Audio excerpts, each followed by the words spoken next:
Capsicum ఇట్లా అన్ని capsicum ఇలా పెట్టేసుకోవాలండి. వెడల్పాటి ఒక బాండి తీసుకోండి.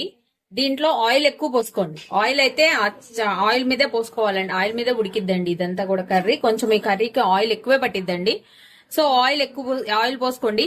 పోసుకొని ఆయిల్ వేడెక్కాక క్యాప్సికమ్ మనం పెట్టుకొని దీంట్లో కాల్చుకోవాలి. ఇప్పుడు మనం స్టఫ్ చేసుకున్న క్యాప్సికమ్ పెట్టుకుందామండి అన్ని కూడా.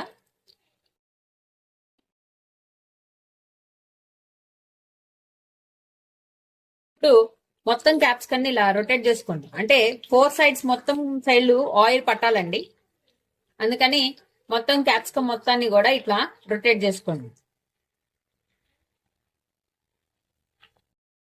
ఇదిగోండి అలా రొటేట్ చేసుకోండి మొత్తం కూడా. అంటే మొత్తము మగ్గాలి కాబట్టి ఇట్లా స్టఫ్ చేసుకొని ఆ ఆయిల్ ని మనం చేసుకున్న స్టఫింగ్ మీద పోసుకోండి. అట్లా కొంచెం 4 సైడ్స్ కలుపుకుంటూ మగ్గబెట్టుకుంటూ ఉండాలండి. ఆ మొత్తం ఒకసారి అలా కలుపుకున్నాం